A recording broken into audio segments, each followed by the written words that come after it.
welcome back, Dr. Licata. I'm so stoked that you are with us here again today because you are like the #1 body nerd that I love to nerd out with. Oh, So let's check in again. Yeah, what are you currently nerding out on?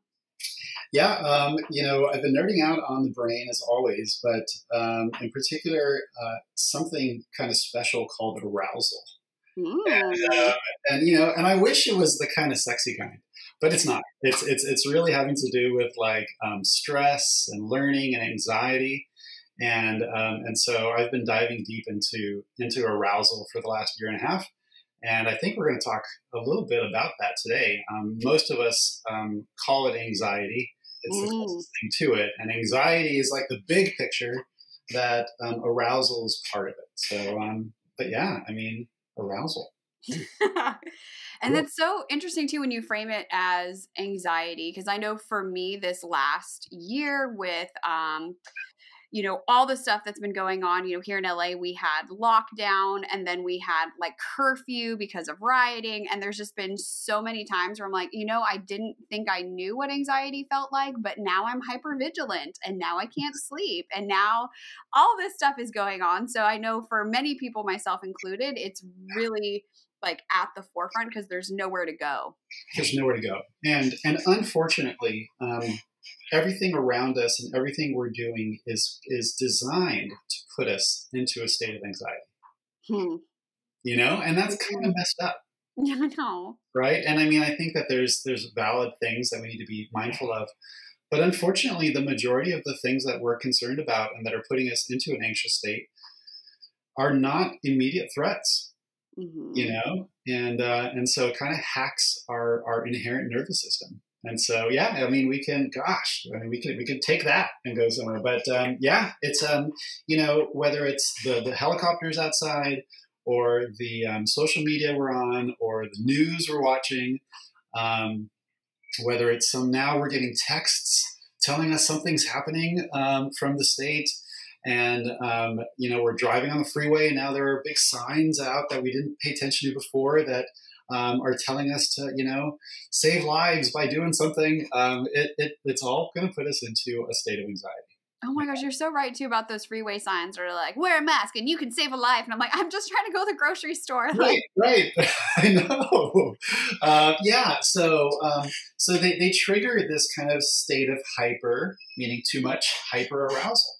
And and so I mean that alone is huge. I mean, and who's not dealing with it, And then who doesn't have a parent or a child or a sibling or a spouse who's also having to deal with something, right? Am I getting laid off? Do we have to close the business? Do we have to move? Wait a second, our best friends are moving. It's tough. Yeah.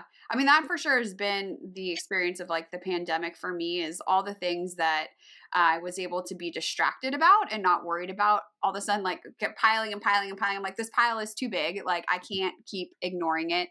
And anxiety for sure at the forefront of that with everything. So how does the brain and like the wiring of it and like habits and all of that, like how does that come into play with anxiety and like, what can we do? How do we fix this? Yeah. I'll, if it's okay, I mean, let's just kind of dive into some rough definitions, and I'm going to try to keep it, just street level, street level.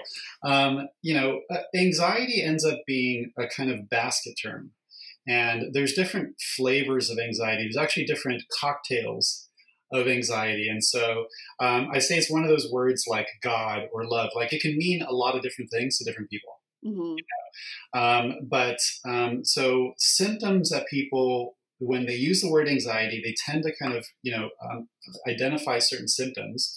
And so I wrote down a few of them just so that I can kind of keep them straight. But so one of them is like just rumination. Like I'm just worrying. I'm thinking, like it's a thought, right? And they're thoughts that just keep going. And so it's usually the proverbial, midnight, I'm lying on my bed, my head on the pillow, I'm staring at the ceiling, and I'm just thinking about all these things that really I have no control over right now. Right? I feel so triggered right now. Yeah, yeah. Oh my gosh, like how many times, whether it's like business related or life related, or like I even sometimes worry about like, well, what will life be like when like I don't have to wear a mask in public? And like, I'm like, that doesn't even matter right now. Like it's Right. totally irrelevant. Yes, yeah, yeah, and so so sometimes even that, even like our worry has different flavors. Like some of them, it's literally the same thought that we just keep putting on repeat, right? It's like spin Mm-hmm. cycle, that one thought. Like, I can't believe he said that. I can't believe he said it. Why would he say that? I just can't believe he said that, right? Like we just keep going over and over. But yeah, sometimes it's also like I'm projecting out into the future and I'm concerned about something that could happen, right? And so I'm creating these huge catastrophic scenes of what's going to occur. And so like even that, those are, but at the end of the day, like it's really, it's in our thoughts, right? Mm-hmm. Mm-hmm. But there's others. I mean, there's like a part of anxiety that a lot of people describe as a body tension, right? Mm-hmm. Like, oh, my throats and my chest. It just feels like I'm wearing this kind of, some people describe it like I'm wearing like a glove, like a rubber glove on my body. And Mm-hmm. because everything just feels so compressed, and that's Mm-hmm. anxiety for them. Sometimes it's heart and breath rate, like oh my gosh, I feel like it's a thousand miles a minute. My heart's going, my breath is shallow and fast, and I just feel like. So it's like, oh, what are you feeling right now? Oh, I feel a lot of anxiety. Well, they're describing Mm-hmm. that. Yeah. So that's that one. I don't know, blood pressure. I don't know. What else? You were going to say something. Yeah, no, I Yeah. just I feel like there's different flavors of it, like you're describing too, of like there's the anxiety of I'm about to give a presentation, Yeah. or like go live. Like I always get like this rush of excitement. But for me it's like an adrenaline rush, Yeah. which is different from I just started meditating again with guided meditations. And the reason why I had stopped was because when I was sitting upright doing my meditation, I felt like I couldn't breathe. And Yeah. so Oh, I was like, oh, okay, well, like, let me lay down. It's going to be easier to breathe. Like, that's totally fine. yeah. And my meditations became just another opportunity to like ruminate. And so Yes. it wasn't even like I That's wasn't getting the benefits of meditation because I was laying there. I was like, oh, but I'm doing nothing except I was doing so many things. yes. So when I was like, okay, let's try this again. Let's try doing meditation upright. And then realizing like, oh my gosh, this is literally my brain and my physiology trying to get me out of this, because being in this moment and not worried about what happened or what I said or what's about to come is so terrifying. And that just like blew my mind. Like, oh my Oh, gosh. totally. Yeah, absolutely. It's funny. I actually, back in like, gosh, 2001, I was like a year in India and I was meditating a lot. And I remember like finally after like 3 months getting on email, like remember email or like internet cafes? Like Yeah. it was like I went to an internet cafe and I'm like sending an email to an old friend of mine and I'm describing my experience with all my meditations. I'm like, look, I'm like sitting down and all I'm doing is this like what's going through my head are like images of me playing out scenes of images of you and like and just they were just like all of this stuff's happening. Like there's no meditating happening here. Like there's Right. just a bunch of chatter and just thinking through it. Like that's and sometimes that's an anxiety. And I just now give myself full permission to just let my anxiety little mouse run crazy. And so it's interesting. It's interesting. Well, and I think it's so easy to say to people who are like stressed out or like not sleeping, like, oh, just meditate. It's so great. And so Ooh, even to yeah. find that for myself that, oh, that's not an option. So, No. I mean, No. if sitting quiet isn't something we can do, like what are other ways to just get the brain into a safer Oh, space, well, you're just jumping. You're going right for the. You're Yeah, going right for we this. go deep, All man. right, It's a super fine. deep on Yeah, we totally. started with arousal. Come on. I can take this in so many directions now. Okay, so we're gonna go cut to the chase. I'll just mention one thing about the meditation. Yeah. For some people, meditation is the last thing that they should be doing. And Mhm. in fact, it's because they're not meditating. And really, in fact, most of us are not meditating when we say we're meditating. We're just closing our eyes, trying to just stand still for a little bit. Yep. Yeah. Um, but for many people, the actual act of staying still and closing your eyes becomes a trauma trigger. Mhm. If someone has had trauma in the past, the act of closing your eyes can actually trigger a trauma response that we can feel like all of a sudden in a moment we're going through panic, we're going through anxiety, it's just incredibly intense. And so now here you are self-inflicting a trauma trigger and then feeling guilty on top of it that you're not doing a good job meditating, like, oh, come Yeah. on, Yeah. it's well-meaning people, So, so what can you do? We can't go there yet. You're not right. Well, what do we need to know first? Come on. No. Okay. So He's like, I'm not going to tell you. Not yet. You're not ready. You're not ready yet, Padawan. There's more. Oh, the intellectual tease. Oh my God. All right. No. Okay. But so a couple more things though, quickly. Yeah. We talked about hypervigilance. Hypervigilance is this funny thing that even when our eyes are closed, our brain is really freaking out that there could be a threat around us. Yes. And that's actually why meditation can be really bad. Why closing our eyes is bad. Why even lying down during shavasana in yoga could be really, bad. Bad's not the right word, but it can be really counterproductive, Yeah. Well, it's not like a one size fits all. No, it's not. And so I think the key is to just kind of know if it's for yourself, first of all, what is your cocktail of anxiety? Right? If you can break your cocktail down into, my Long Island iced tea has these different, liquors in it, right? Like my anxiety has these different things. If I can understand what the ingredients are, I can now do the appropriate thing for the ingredient. Mm-hmm. But if I don't understand it, I'm just thinking of it as a general cocktail. There's actually not any one good tool for the cocktail as a whole. Mm-hmm. There are good tools for the individual, alcohols you're putting in your cocktail, right? Yeah, What a horrible metaphor, but there you go, right? Like that's, if it works. It's like the tools in your toolbox and having, multiple tools at your disposal depending on what you need in that moment. But I think even getting to that place where you have that awareness of like, oh, I need this right now can be super, super challenging. Yeah. And I think that's key. And I think, before jumping to the solution, self-awareness, mm-hmm. right? Is mine more of a rumination? Is mine more of a body tension? Is mine more of a hypervigilance?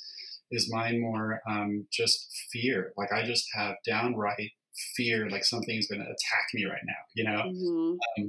If I can go to that next level, then yes, I can get the right tool. Right. And that's why I didn't want to go there yet. But yes, then we go there. Okay. So there's that. All right. So how do we go there? What do we do? Okay. I'll just say one quick thing. Probably a great general tool, believe it or not, is our breath. And the reason why is that the breath is probably the thing that we have that's free. We're always doing it. And it is incredibly well understood. And so it's very predictable. Rather than some fuzzy word like meditation, our breath is simple. I'm either breathing in or I'm holding it in. I'm either breathing out and I'm holding it out. Like I've only got 4 options when I'm talking about breath. Right. So now like you and I can talk and we can have the same language. Mm-hmm. Right. So in general, what we understand is that a longer out breath lowers arousal. And a longer in-breath increases arousal. Mm-hmm. And if the higher level of arousal we have, the more anxious we can tend to feel, mm-hmm. then we can immediately begin to access lowering our anxiety, lowering our arousal by just... Mm-hmm. Or right? Even like screaming into a pillow is another way of an out-breath. Yeah. Right? Yeah, that can do it too, right? As long as it's long, it works. I do that sometimes. Yes, absolutely. It's so true. Well, and I have found that like I don't always I'm not always tapped into that self-awareness of like how I'm feeling anxious or where things are like missing pieces of where I can turn the dial up here and turn the dial down there. But for me, the like foundational piece is my sleep. And so if it is like my sleep time and I'm not tired, or I have passed said sleep time and now we're like 2-3 hours past. Yeah. That for me is like red flag city that like, hey, there's something going on. Like, let's try some of those tools. So is that like, am I a weirdo, or is that common? Like, do you find with the people you work with or even with yourself that you like, everyone has their like, oh, this is my baseline and how I register my baseline, and then I can go from there? Well, I mean, I think you're probably still more self-aware than most people are. So you're aware that your sleep does it, right? And that's a huge thing. And you're right. And in fact, there are many studies that show that the lack of sleep or the poor quality of sleep is what they call causal, a causal factor for anxiety. Right? So you don't have to do anything other but just have poor sleep. You can make yourself more anxious. No, we're right? all screwed. We are all screwed. Right. I mean, so there you go. And so it's why I think I mean, I've been on now multiple interviews, but and sometimes the theme is sleep. Right? And all we talk about is sleep, because sleep is like this amazing superpower that like fixes everything, and if it's broken, it like screws up everything, right? And our level of anxiety is one of them, right? So so totally, poor sleep. So sleep, oftentimes it's two things. It's either not long enough or not deep enough, right? And so some people like sleep 10 hours a night, right? And they wake up and they feel miserable, and as far as their brain's concerned, like they didn't have any of the good stuff, and so they'll continue to feel anxious. So so sleep is huge. So sleep, breath, those are key ones, key foundational. Yeah. And like you said, too, those are things that we do anyways. You don't need any special training.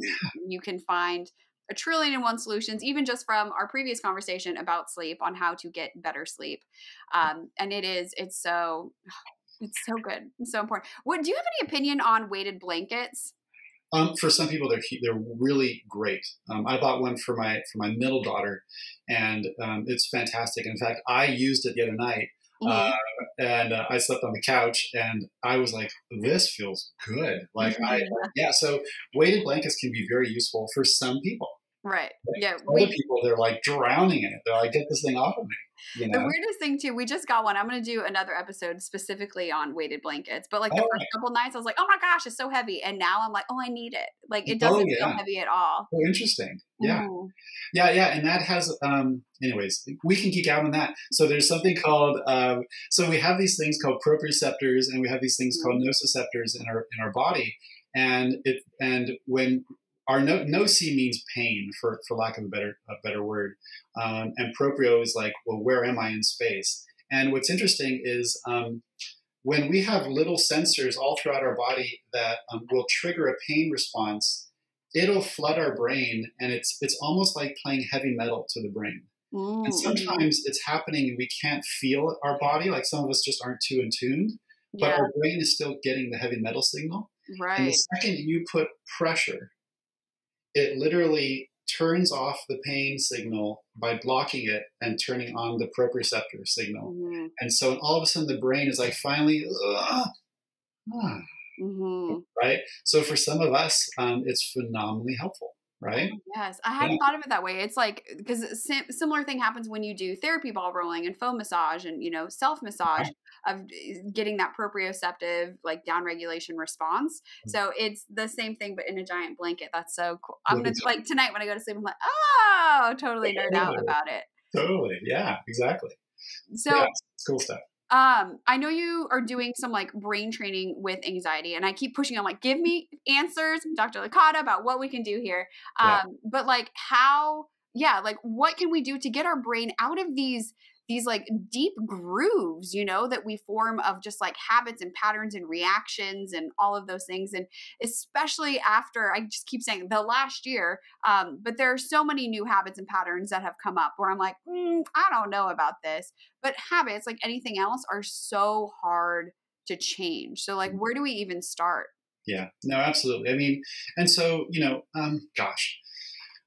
it's usually three parts. The first part is minimize the stuff that's triggering more anxiety, if you can, right?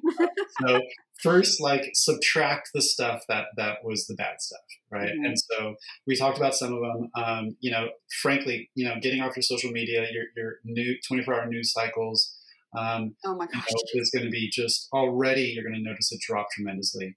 Yeah. So anyways, I mean, not driving, don't commute as much, like do the things you can try to control. Then there are two groups of tools, state change tools and trait change tools. And so, and what that means is there's a tool that I can use in the moment, my breath, right? I can use that. That's a state. I can change my state right now. But there's another group of tools called trait change tools. And this is what kind of we do at my office, which is helping you rewire, helping you create a new set point, right? To literally change the grooves like you described. And so which one's better? Which one should I do? Well, usually what we tell people, ideally you want a tool belt, you want both, right? You should have things that you can do in the moments as you navigate life, and life keeps throwing stuff at you, and you have to kind of bob and weave, and you have to hit back, and then there's things though that why not, if you're always living, if this is a graph and you're always living really high in anxiety, like why not see if you can kind of come down and live here, right? And so that's what we do at my office, and so and we can get into that, but really, we can see your brain waves, and there are certain kind of like fingerprints that are very typical of anxiety, and not just the general anxiety, but the individual parts of the cocktail. Oh my gosh. And so we can see what tendencies towards rumination, right? We can see tendencies towards the body tension. We can see general areas that have to do with overall arousal, right? And we can see, oh my gosh, here's a brain that is like living in hyper arousal. Like they don't know anything other, right? So you try to tell that poor human being to not be as aroused. They're like, that's like, I mean, tell me not to be me. Like, how not be me, and so we could see that using the EEG. It's a mapping of the electrical brain waves, and the ability to just see it oftentimes just gives us this amazing relief of like, okay, there's really something here, right? I'm not trying to be anxious. My therapist has been telling me to stop being anxious for 20 years, and I feel like I'm a failure. No, I mean, look, the brain the brain waves tend to get stuck in a certain fingerprint, in a certain pattern. And there's some, Dr. Joe Dispenza, I haven't studied a bunch of his work, but through a friend, we were talking about it one time, and how like the body almost gets like addicted to the chemicals that come about when we go down these certain paths and certain patterns. So it's happening on a brain level and a biochemistry level that we're creatures of habit. And whatever that habit is, whether it's helping us or not, like we want to do the same thing we did before because it has a more predictable outcome every single time. Yeah, absolutely. And in fact, we actually work with some of his crew, which is really fun. That's awesome. And so we joke about it, and we say, okay, well, he and his teaching, it's kind of like trying to change your software, but we get to help you change your hardware. Like we get to literally help you objectively change the way that certain, rooms in your brain fire, and they tend to fire maybe too fast in what we call high beta waves. And we can help you literally go to that one region physically and help train them to know how to get out of the high beta waves and go into kind of a slower, kind of what we call an SMR, or kind of a slower beta. And when that happens, the real time when you're doing it, but especially over time, over a series of trainings, we see the brain waves and we know how you're feeling. Right? So tricky. Which is like so cool. Yeah. I keep envisioning like an Inside Out, the Pixar movie, and there's just like a switchboard operator, just like, oh, we're just going to plug into this plug now. Yes, absolutely. Yeah, it's totally like that. Yeah. And, or another analogy I'll have is this kind of like you're playing a violin and like the high note is like it's just too high. And it's like somebody going, here, let me just give a half of a twist, right? Right, And right. also it's like, like it's in tune now, Wow. Yeah, and I mean it's really cool that you can do that. And so, we're not trying to replace like, let's say, therapists or psychologists or others. But there's something very biological, very very physiological about the brain, and when you can see it, you can match it, and then you can change it, and then you can see how the new matching is what you predicted. Like, Hmm. that's cool. I mean, what else can we do that usually does? You know, Right. Well, and to have the data, to be able to see the data of like, oh, these changes are happening versus just like, oh, well, I didn't, yell at this person in this scenario. So obviously it's better, like you have that concrete data of change happening. yeah, no, it's really fun, and so yeah, and it's fun to see the changes when you remap over time. You can see the changes real time, and ultimately they feel better, right? I mean, that's kind of the Mm. coolest thing, is somebody who literally has been lifelong, like they've been anxious as a baby, right? And now they're in their 30s, and they're like, look, this was a lot to handle even before COVID. Now with COVID, I feel like I'm paralyzed. I can't do anything. And Hmm. so, yeah, breathing may be helpful, but I mean, it's not going to change, it's not going to get me where I need to go. To be able to do the brain map and then see where those areas are, and then train them specifically, after, 3 to 4 months, to start to see like, oh my gosh, like I feel like I'm more, what they always say is, I feel more like myself. Mm. Even though they may have been anxious all their life, they know that that was not their truest self, right? Yeah. And so for them to now be less anxious, and be able to then say, I feel more like myself, is just like, I was kind of taken aback the first time I heard it. Now I hear it all the time. You know? Yeah. Well, it's such a beautiful thing too to help people feel connected to who they actually are. Yeah. Yeah. I mean, that's it's gold, Yeah. It's cool. Now, do you feel like anxiety and all of the work too that you are doing is more in response to just like modern life and technology and all the demands on our time and attention, or did like cave people need this too? Yeah. There's been a lot of discussion about it. I think in general, yeah, in general, we have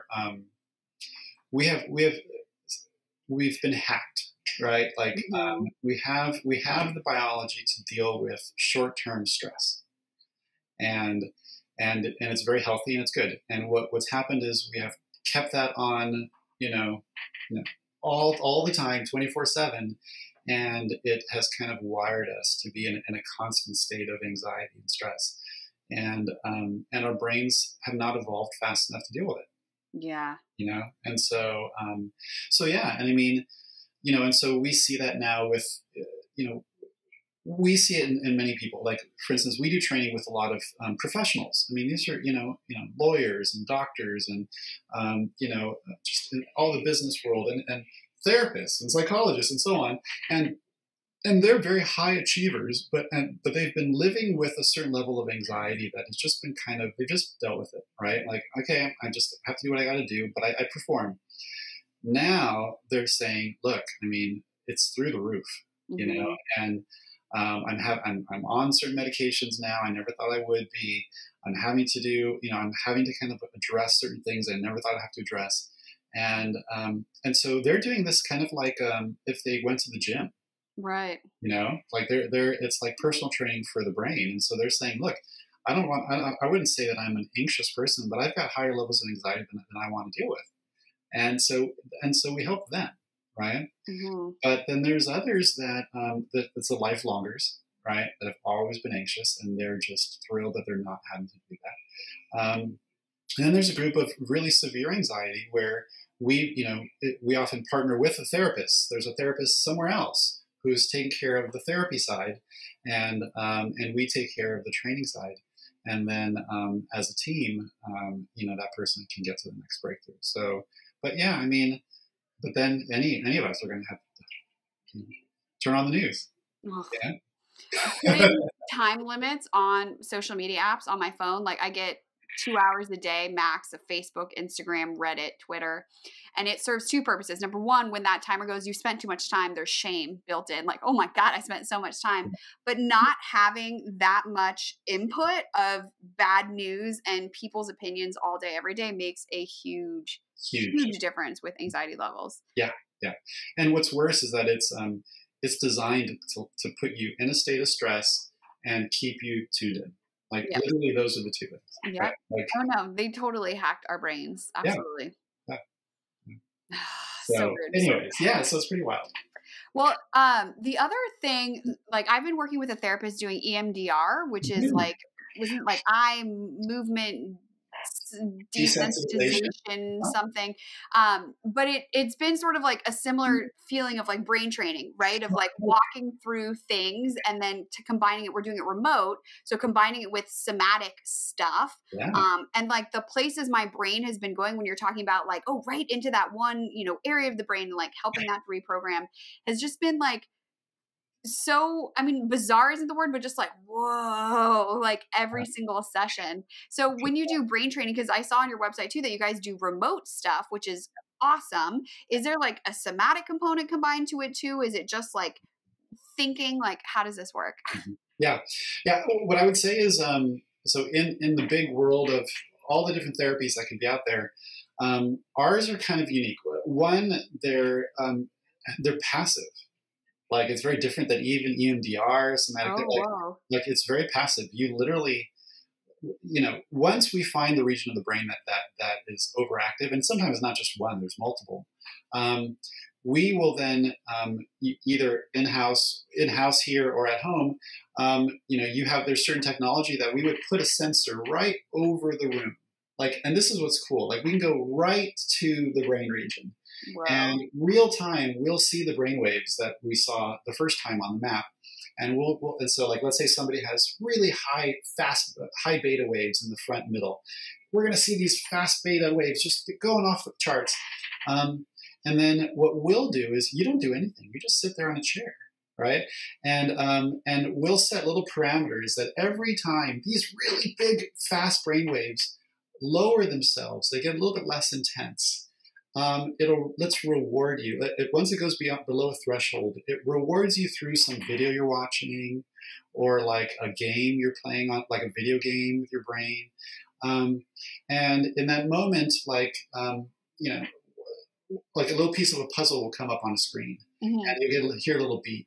And it's happening so fast you can't control it. So you can't make yourself have less high beta waves, right? Wow. It's too fast. And so in one sitting, you're getting about 900 to 1,000 little loops that's telling your brain, oh, good job, you just lowered it. Oh, good job, you just lowered it. And in the beginning, your brain did it accidentally. It had no intention to be less stressed. It had no intention to be less anxious. It just happened to like take a breather and it's like, beep, oh, good job. Oh, good job. And as time goes on, the brain waves do something that's called entrainment.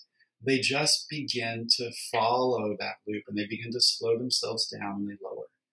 And so what's different than EMDR is that you're just sitting passively with some video and a sensor over your brain, and that's it. And it just changes itself.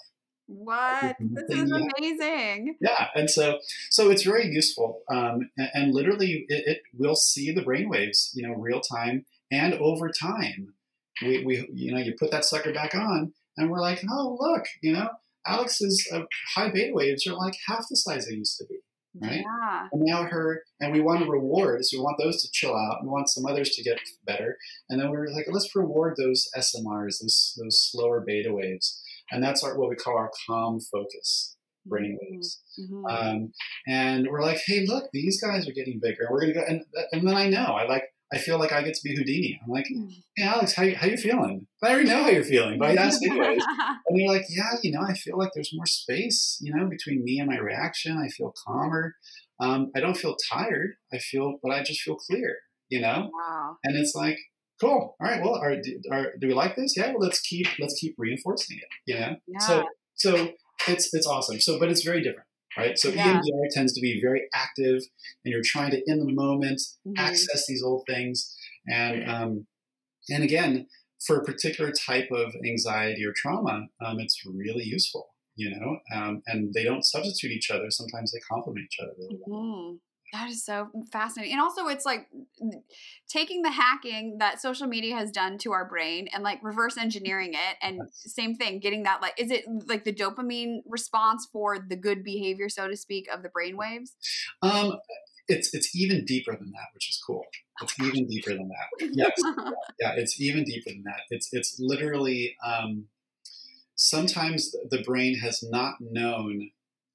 It's kind of like when you work with the body, and it's like some people, they're not aware of their back, right? Right. And like, let's say their shoulder blade, and you're like trying to get them to bring that shoulder blade down and back, and you're like, let me stick my finger right here, right behind, under your scapula, and I want you to push down on it, right? And you just gave them that. Oh, what the heck? I got this muscle here, right? And Mhm. as they begin to understand how to use it, it's even faster than them. Once they get it, then as time goes on, they can use it again. Right? And now it's just become part of their reality, right? And what happens with the brain is the brain gets stuck in certain frequencies in different regions and certain patterns, and it doesn't know how to change it. It doesn't know how to access it. And so when you just put a little sensor there and go, it's like your finger under their shoulder blade, and you're like, hey, right here, can you do this? Can you bring this back and down? And as time Mhm. goes on, like you only need to do it a few times, and as time goes on, then like the person just knows, oh yeah, I just want to bring that back down, you know. Cool. And so you're illuminating different aspects and potentials that were there that they just couldn't access before. Yeah. Oh my gosh, that is so fascinating. It's so super cool. Yeah. So And this works too with focus and attention as well, and ADHD and other things like that. yeah.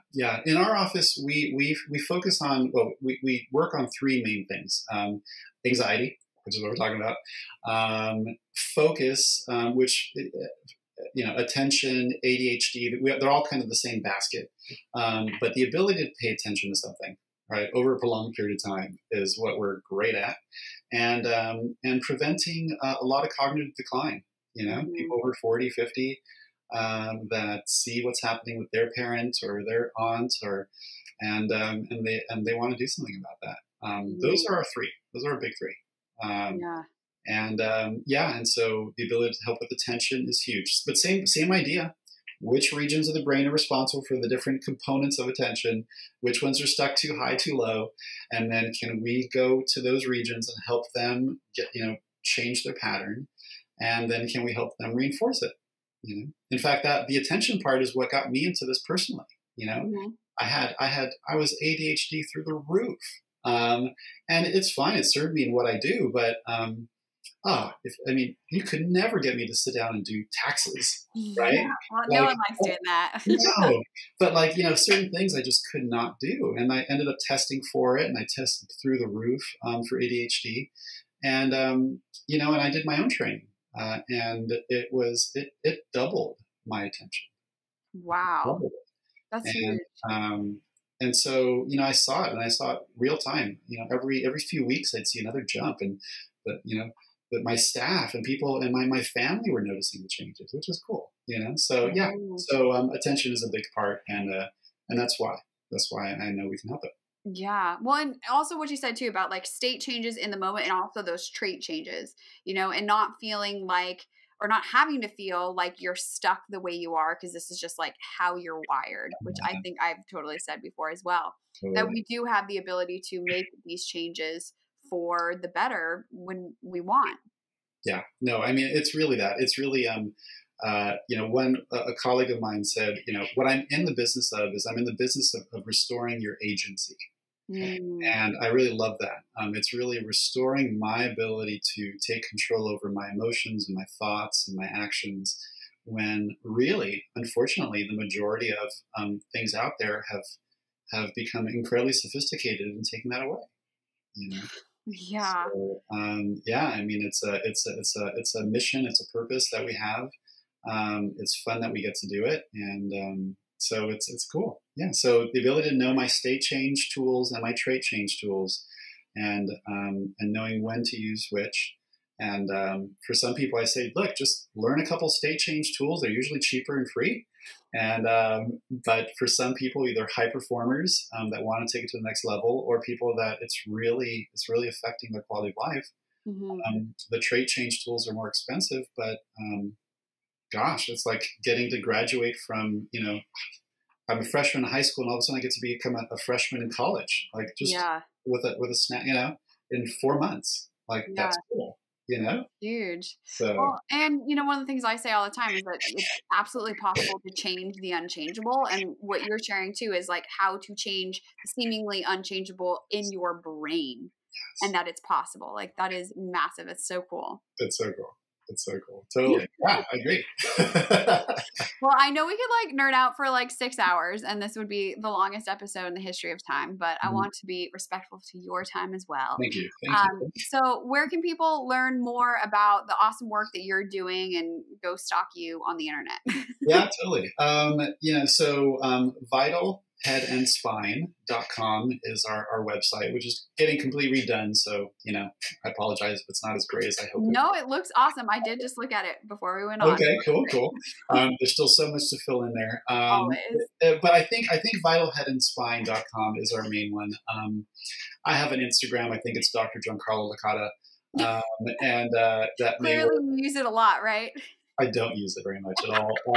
I'll tend to I used to post once a day, and but it would take me like 10 minutes to get off, to extricate myself off the post. I've stopped posting. I literally have fasted from social media for almost a year now. So, oh my gosh, are you a changed person now? I'm telling you, I'm a better person for it. Don't tell me that. No. No, it is. And it goes beyond just freeing up time. Yeah. And I think time is a big one, but look, this is the short thing. There is a huge field called neuromarketing, right? And it's literally studying the effects of, do we do video or picture? Do we do it in black and white or colors? Do we do it in VR or AR? And how many regions of the brain light up, and we can see how addictive it'll be. And really, I mean, we're, so Instagram, Facebook, even Twitter, they are the masters at it. Yeah. And so, for better or worse, it's designed to glue our eyeballs onto those things. So anyways, I'm not going to go on some campaign against it, but no, I don't, I'm way better for not. So vitalheadandspine.com. Try that. Okay. No, I haven't, I'm on like a little social media break of posting right now. It's been like 2 weeks, and like I didn't explode. So I'm like, oh, it's okay. But I love social media, and I'm fully aware that I'm 1,000% addicted to it, as if that awareness makes it okay. But and what's interesting, like any addiction, is your brain forgets what not having it is like. And the second part of the addiction is that the other things that used to give us joy no longer give us joy. It's part of it's literally our brain needs more dopamine from the other things than before, right? And so and so it actually robs us of the ability to enjoy life outside of social media. Oh my god! So, on that note, I don't want to talking to you. Well, I'm gonna go distract my sorrows. Yes. But I love what you're doing, and I know that you serve a wonderful purpose on social media. So I'm so glad that you're able to help so many people, and really, I mean, they're able to find you, and even if you help them, access their body and access their ability to kind of have agency over their feelings. It's a sacrifice you're doing for the greater. Yeah, exactly. I'm willing to do it for the greater good. Yes. Well, awesome. And thank you so much for taking the time today. And you are the number one nerd. I so appreciate you. Thank you so much. I appreciate you always having me here. What do you want to see more of? Comment below and let me know. Also, make sure you give this video a thumbs up so that more people can find it. And definitely make sure that you hit that subscribe button so that you'll get notified every time I put out a new video.